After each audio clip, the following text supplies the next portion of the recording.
大家好，我係 Mr. So， 今日會為大家講呢就係 SV 嘅 Fifth Classroom Exercise 5E 終點定理 Mid-point Theorem。終點定理係乜東東呢？簡單啲嚟講呢，就係一個三角形裏邊 ，OK， 咁就其中兩條邊揾到佢嘅中間嗰點就係叫終點。譬如 AB 呢條線咁樣啦，中間嗰點我就叫做 M。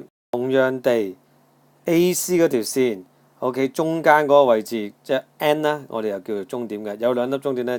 運用終點定理啦，有兩件事嘅。第一呢，就係 MM 呢條線同 BC 條底線呢，就係平衡嘅，呢個就第一件事啦。終點定理嘅第二件事呢，就係咁巧呢，就係細嗰條邊呢同大嗰條邊呢就有兩倍關係。兩倍關係易講啲啊，所以我先同大家睇兩倍關係。譬如短啲嗰條係10呢，長啲嗰條兩倍關係呢就係20啦。短啲嗰條係60，長啲嗰條係幾多啊？冇錯啦，當然係60啦。調翻轉啦，長啲嗰條係40，短啲嗰條係幾多啊？咪20咯。至於另一件事啦，終點定理只要有兩粒終點呢，我哋就話呢中間 MN 同埋 BC 就係平衡嘅。而家叫大家揾晒幅圖嘅 theta， 請大家 pause 咗下面啦。冇錯啦，第一幅 theta 呢，當然就57度啦，就同位角啦。點解？因為呢 MM 係平衡 BC 啊嘛。點解？終點定理話俾我哋聽，啲對線係平衡嘅咯。好啦，咁第二幅圖嘅 theta 呢，就係透過同旁內角呢，就係80度啦。點解？MM 平衡於 BC 咯，終點定理話嘅咯。第三幅圖呢，就係 theta 等於64度，因為 MM 平衡 BC。點解？終點定理話嘅咯。睇睇例一啦，圖中所示為三角形 ACE， 即係呢一個啦。B 和 D 分別是 AC 和 AE 的終點。發達啦，有兩粒終點走出嚟啊！已知呢，CE 14cm。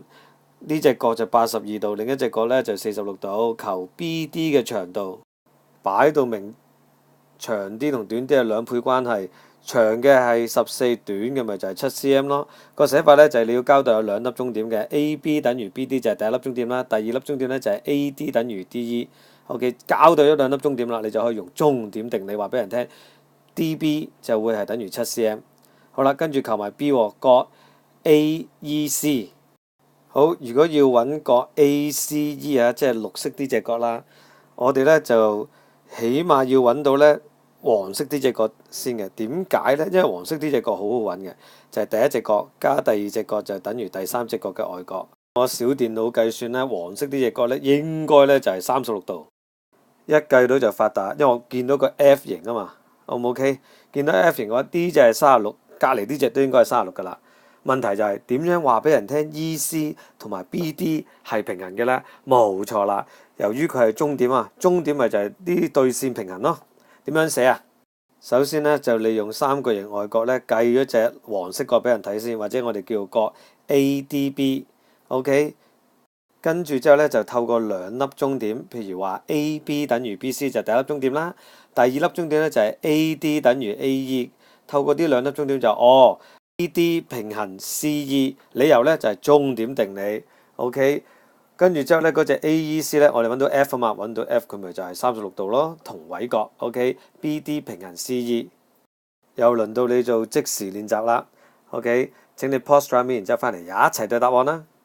多謝大家參與啦。審題啊，圖中所示為三角形 XYZ，P 和 Q 分別是 XY 和 XZ 的終點。已知呢 PQ 呢就係4cm。有一隻角係38度，另一隻角呢就55度，就求 YZ 嘅長度。有兩粒終點，咁之後用終點定理啦，兩倍關係，所以 YZ 呢就係8嚟嘅。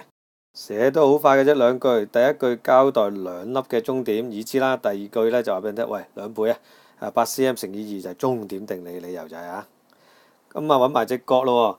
XQP。直接揾 XQP 呢就冇可能嘅，因為呢個三角裏邊得一隻角嘅啫。大三角形呢就得咯。1、2、3，三隻角加埋180度，經過小電腦計算，呢隻一定係87度噶啦。呢兩隻角有冇關係呢？當然係有啦，乘咗個 F 啊嘛。但係佢哋係咪平行線呢？當然係啦，兩粒終點啊嘛。終點定理 PQ 同埋 XY 係平衡嘅。好，寫係點寫？當然係寫咗三角形內角和嘅 Z 角先啦。交代三角形內角和好易嘅啫，自己睇啦。之後呢，我想用嗰個 F 嘅，即係同位角，不過要交代咗平行線先嘅，亦都係啦，交代咗兩粒終點，所以呢PQ 同埋 YZ 呢就係平衡終點定理。因為見到 F，所以我哋就話啦，角 XQP 呢就會等於87度同位角。多謝大家，拜拜。